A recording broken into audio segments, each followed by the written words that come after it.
Thank you, Mr. Chug.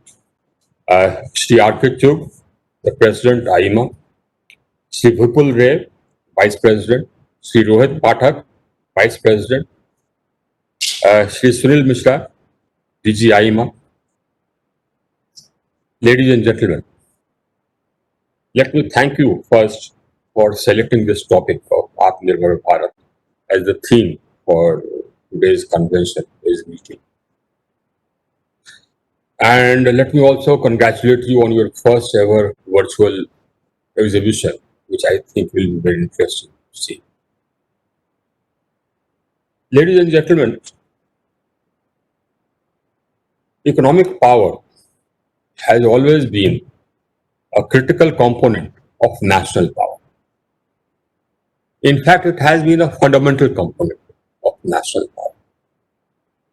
If we look at all the powers in the world and the rise and fall of the different powers, it has been powered by economic strength. Where a country tried to become powerful and became powerful for some time on the basis of just sheer military strength, they collapsed, like the Soviet Union.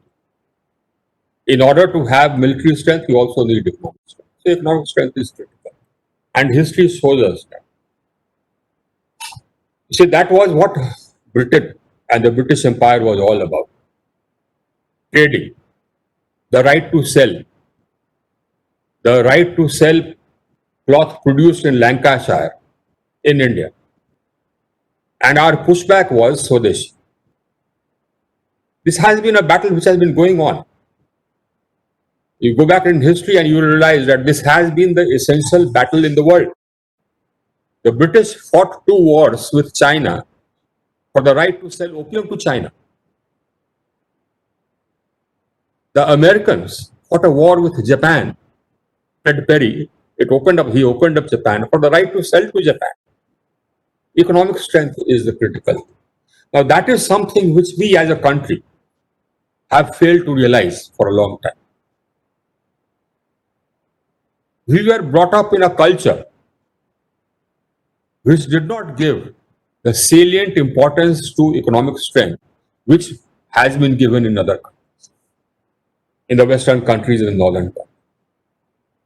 And economics has been looked down upon. Our economic strength in trade and business has been, given a secondary place, behind agriculture. That has been our tradition, and that has actually held us back.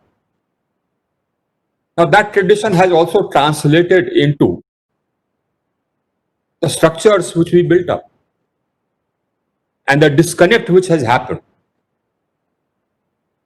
In all other countries, the government and the businesses work together. The government and their industry works together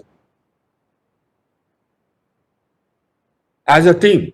Here we don't. We have not been. And that just shows that because we don't think about what is happening and what should be happening. Unless you work as a team, you will not prevail. Unless we work together as a team, we will not prevail. The industry and the government. In France, you have officers from the External Affairs Ministry of France going on deputation to or going and working with the private sector and coming back. Everywhere, you have ambassadors of all countries coming with their businesses and advocating the cause of their businesses. That has not been the norm insofar as our embassies are concerned till very late. And that also hasn't got off the ground as it should have. This is a partnership which we need to forge. And that's the message which I wanted to bring to you. And this I've been trying to bring about in the Ministry of Power, this partnership. And we need to strengthen this partnership. Now, this partnership has results. You see, I look after, this partnership means that I realize that the national strength depends on your prospering, your ability to sell things, your ability to make things and sell things. That's the element of economic strength. And how do I help you to do that? That is my orientation in this ministry. When I was in the Home Ministry, I was Home Secretary of my state, I was Home Secretary of India. So that orientation was different. This is different. This is competing with the world. Now, what this orientation leads to, this partnership leads to, is the way we approach the different issues. This entire issue of non-tariff barriers. You go to any country, and we are such late learners. I mean, we keep saying that nahi, nahi, sahab, so literacy came to us first. We are very bright, etc., etc. We are not. Nonsense. We are not very bright. We are half bright. You see, all these countries all over the world, I'm sorry to say that, but that's the fact. All the countries all over the world, they have followed the tradition of non-tariff barriers. We are just learning. They build rules, they build WTO, etc., and say that nahi sahab, you can't put more tariff on imports, etc. You can't be unfair. You can't subsidize your goods. You can't export your sort of subsidies and all that. All that is for countries which are not very bright. But countries which are very bright, they make all these rules for all these countries. And for themselves, they follow the system of non-tariff barriers. You go and try selling something to Germany. I don't want to name names, but it's a fact. So, and something which is made in Germany, they'll buy German. But whatever excuse, they will say that hey, this shape is not correct, or this color is not correct, or whatever, or there is this thing, or there is that thing. You'll not be able to sell them. And that holds for selling to Japan or selling to China or selling anywhere. That is one lesson we have to learn. And that is what, I sort of brought in when I brought in that order. The idea of that order is, that order emanates from very sound reasons. Our sector is a vulnerable sector. It is very vulnerable to cyber attacks. We have connected the whole country into one grid, and one grid means that you bring down one part of it and the rest of it will collapse. That's the nature of electricity. You have one major station going out and you have one whole zone going dark. So the cyber attack is a real danger, real and present danger for us. And therefore, we need to check all imports. The reasons are very sound and very clear. And we will check it. But that checking will take time because we have to detect, check it to see whether there is any Trojan implanted there, whether there is malware implanted there. So my advice to you is that stop importing from countries from which we apprehend a risk. And, if you import from countries which are of concern, we will examine that equipment with a magnifying glass for a year, 2 years, 3 years. So the best thing is don't import. Make it sure. If you have to import, don't import from those countries. That is something which is going to be a reality, which is a reality now already. But coming back to the original theme, the main thing. Now this is just to help you to avoid that dumping which is happening. And that dumping which Mr. Chugh referred to is a fact, is happening all across it. And it's happening everywhere. The idea is to deindustrialize us. If you dump equipment at low prices, we get our industries will shut down. And we need to start worrying about it. And our government has been impervious to the concerns of the industry for a long time because of cultural reasons. But now it has, started becoming sensitive. The fact that our industry has to grow and prosper, we need to create jobs. And we need to create jobs here. We don't want to spend our money and create jobs in China or in other countries. So we want to buy India so that we create jobs in it. What Trump says for America applies to India as well.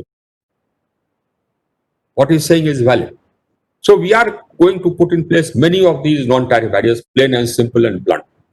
And let people go where they will. Let them go to WTO. But this is going to happen.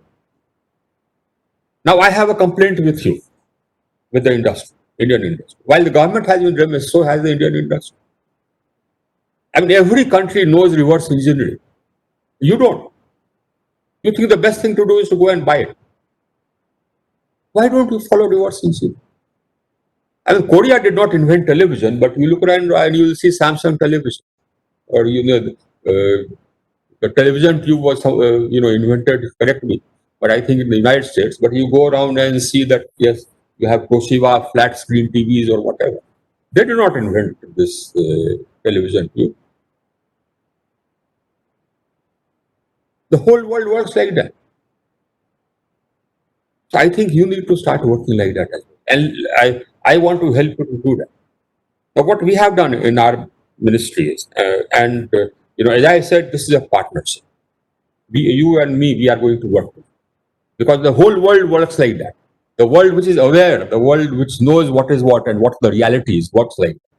So we will work in a partnership.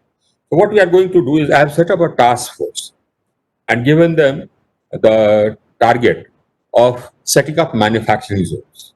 I am thinking of setting up at least 3 or 4 manufacturing zones where you will get land at the very reasonable prices, power at very reasonable prices. We'll set up a common testing center and common facilities there, so that you can go and set up manufacturing in those zones. Uh, we are at the same time uh, building up barriers, as I told you. One barrier we have already put up. There's another barrier we are going to put up. Uh, we have put up in part for wind. We have put up that barrier. This approved list of models and manufacturers.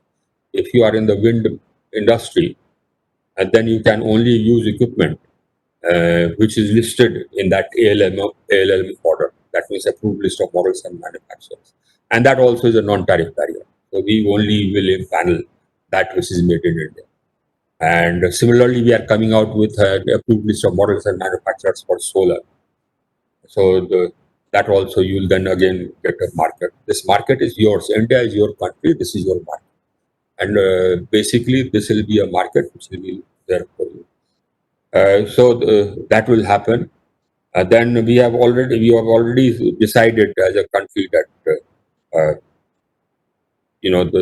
for bids which are less than 200 crores only, there will be no international bidding. It will only be Indian bidding.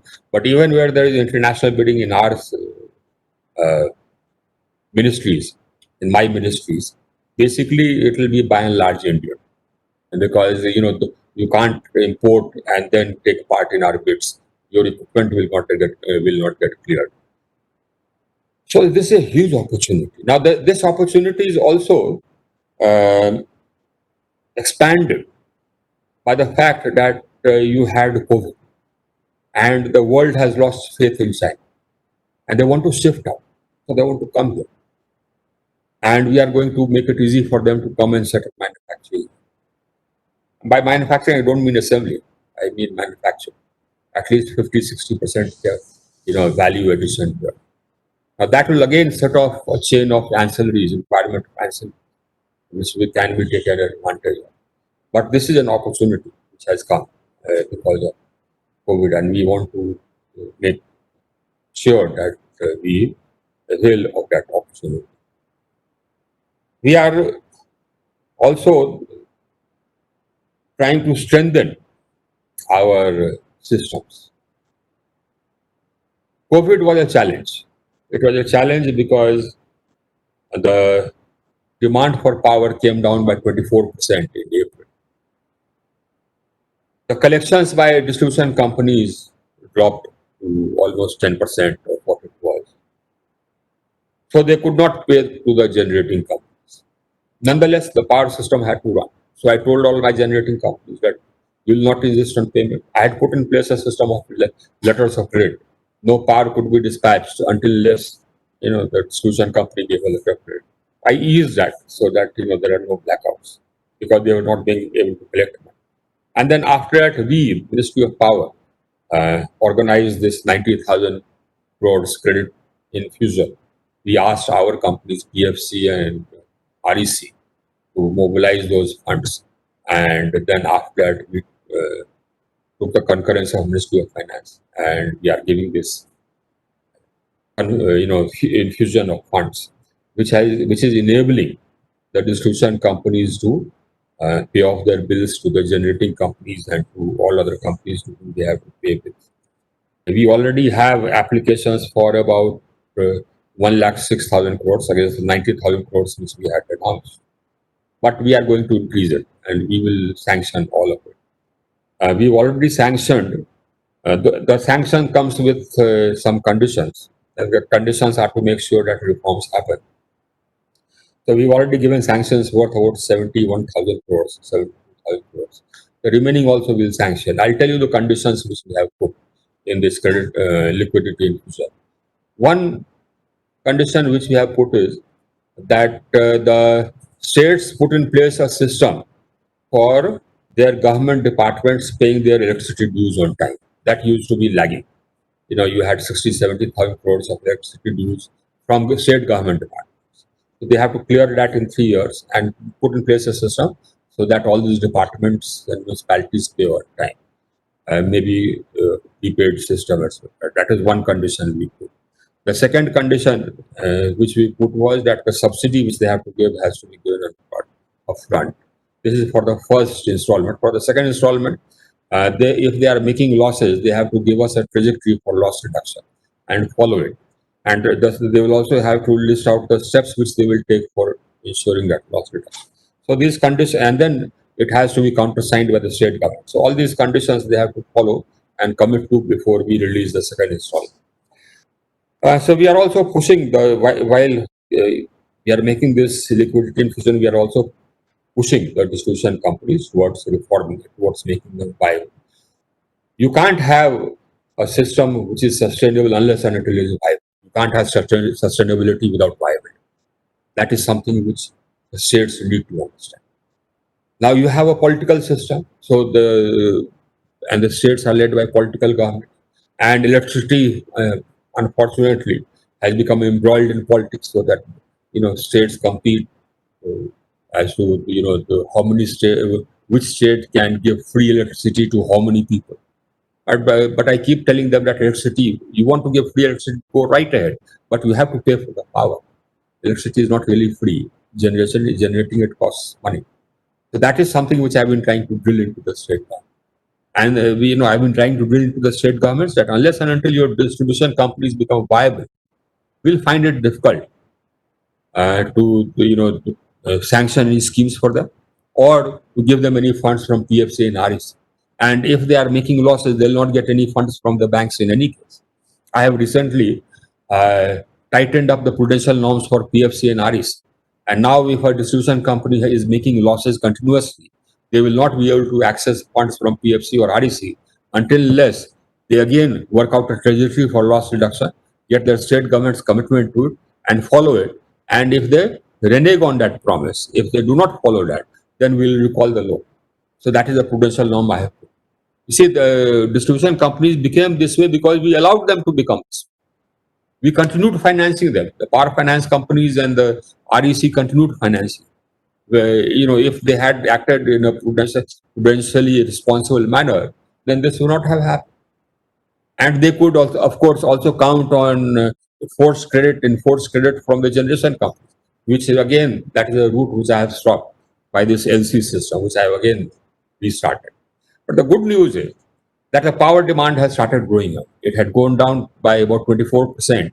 And yesterday I looked, it was 7,000 megawatts more than the corresponding day last year. So we are back on our growth path. Our economy is back on our growth path. We are an indicator. The power system is an indicator of the growth of the economy. And that indicator shows that now our economy is coming back after the lockdown. It will come back, it will surge. It has to go up. The demand will go up. And with the demand for power will go up. And the demand for your equipment will go up. But the demand for the electrical components and equipment will continue. The only thing which I require, the only thing which I want is let that equipment be made here. Let not Indian money to go to create jobs in China. And I can promise you this, that I'll be standing with you to help you to make those things here. I don't worry about the WTO or whatever. I'll put up whatever barriers there need to be so that you get a market. But you must be in a position to take advantage of this. That's what you must do. You must be in a position to go out and set up capacity, make it.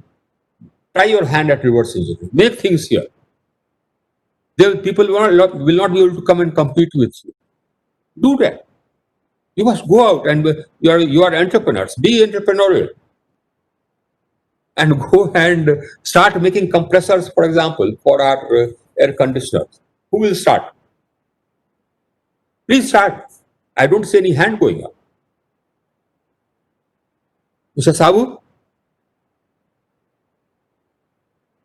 Make a group. Start making, and I promise you, you will not have any competition.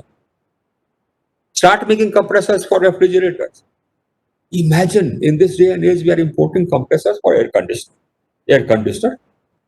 And 90% of our air conditioners are powered by imported compressors. I think it's a matter of shame. It's a real matter of shame. And we call ourselves entrepreneurs. Let's meet that challenge, the air compressor challenge first. I have been asking my ministry whether I am also responsible for this, consumer electrical goods and things like that. They haven't given me a clear answer, but they told me that no, it is probably the Ministry of Commerce or something. I don't know, or some other ministry. But whichever ministry there is, that minister needs to start worrying.